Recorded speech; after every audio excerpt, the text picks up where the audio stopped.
What was your first like time in LA when you're like, I can't believe I'm at this person's house or around someone famous, or the first time you're like, man, I'm a long way from Hastings, Nebraska?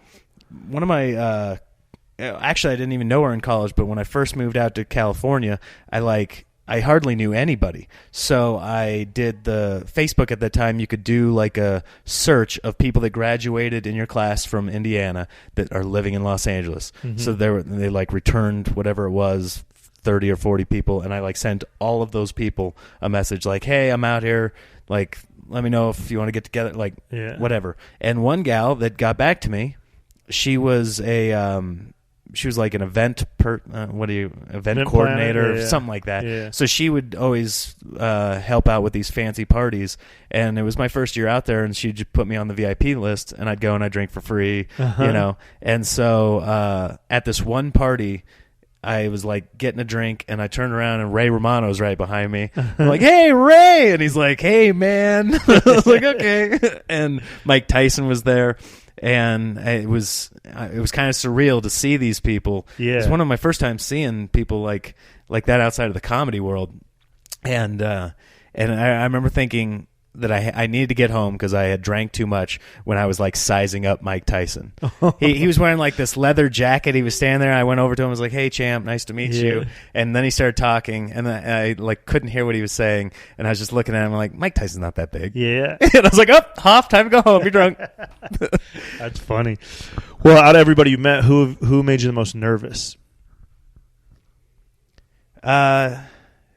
I worked with Jeff Foxworthy. He made me nervous. Was he nervous? Like, eventually I got comfortable around him, but like anticipating seeing him and then seeing him backstage and then like knowing he was right there as I was on stage listening, that was one of the most nervous I've ever been. Well, it's so cool. So you're like Larry the Cable Guy's full-time opener. Mm-hmm. But that's been what, 2 or 3 years? Started in 2015. Which is so yeah. It's been 4 and then that just came together through Nebraska, or? I was pitching a show through my manager for their Jeff and Larry's Comedy Roundup on Sirius XM. I was just pitching a weekly show. They were looking for more content. And it was at the same time they were looking for an opener. And my manager said, oh, you should give Nick a try. And so originally I was booked because they were touring together, or they were just getting ready to start touring together.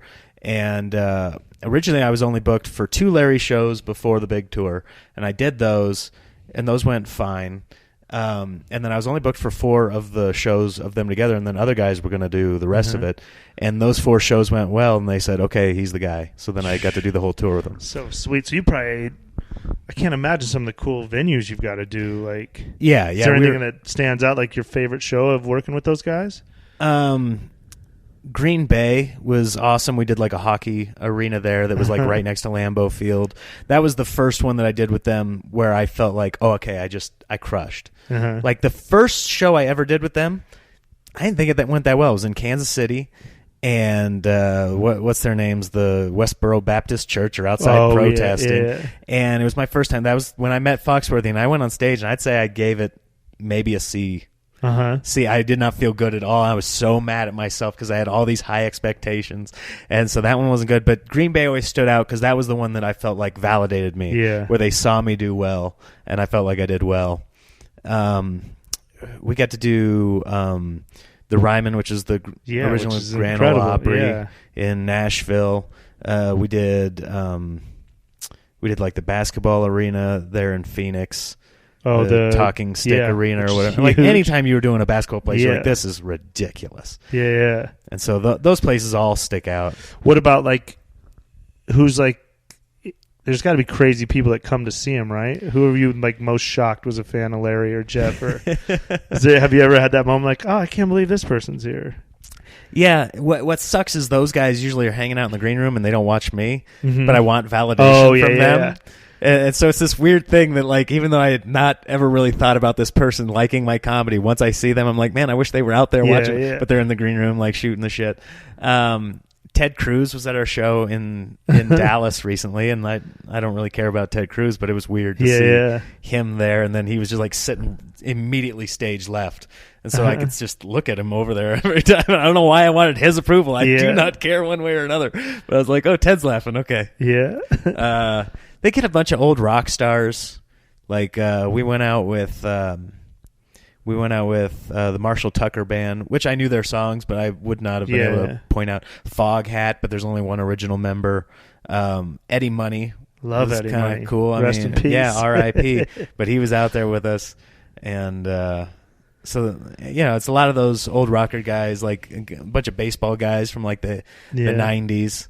So it's cool when you see those dudes. But you guys are like, do you guys ever do the bus, or is it all just like private jets? We've only done the bus one time, and it was getting ready for his last tour just in this December, and we did 8 straight shows, so 8 straight nights, and so it was all in the Midwest. It was like Green Bay, Milwaukee, Des Moines, Springfield, Kalamazoo, like all right in that little area. So we got on the bus, and so that was fun. But he's done everything twice, so every place we'd go, I'd be like, "Hey, let's go do something." He's like, "I've already done that." Yeah. I'm like, "Damn it!" What is, for us regular people, what's private jet life like? Well, it spoils you. I can't imagine. Become very spoiled with it. Like it goes when he comes. Yeah. Like I get the time, and I usually have to fly in commercial, and then meet up with them, and then I'll go, from show to show in that. But it's there for him. That's the craziest thing. So who's on it? It's just you, him, and like tour manager usually? Yes. Yeah, typically that's it. And he's like the coolest guy, right? I got to meet him twice, and he couldn't have been a nicer guy. He is super nice. I've seen him like we did one show where we did 2 shows, and in between shows, me and Foxworthy's road guy, we were going out to like check out the casino, and we saw this kid not standing, he was in a wheelchair, like had a lot of problems, and his dad was like, "Oh, we were just at the early show. He's a huge fan of Larry's," so we brought him back. And I mean, this kid, was drooling. It was like not a. Yeah. And Larry comes over, and he's like hugging him, and he's kissing on him, and like it just got the biggest heart. Yeah. Like, okay, this is one of the good ones. I got to go to like a football game with him, a Nebraska football game. Oh, nice. In San Diego, and it was just like, and he just made time for everybody, and he would never even tell any of this story, but one of my friends was friends with him, and he's a comedian, and he like gave him $15,000 for Christmas one year, and was like, wow. Chase your dreams. And I was like, holy, but he never gets publicized. It would never come out. Right. But I was just like, and our friend told us, and he's like, we were like, wow, that is so fucking cool of him. But he's one of the good ones. Hear, man. Well, I say it every week on here. This is the only job where they say you don't want to meet your heroes, because the bigger the comic, the cooler they've always been to me, man. Yeah. It's always just shitty people that... Right? Yeah. It's always the mid-level guy that's just a turd. Didn't make it, but man, that's awesome.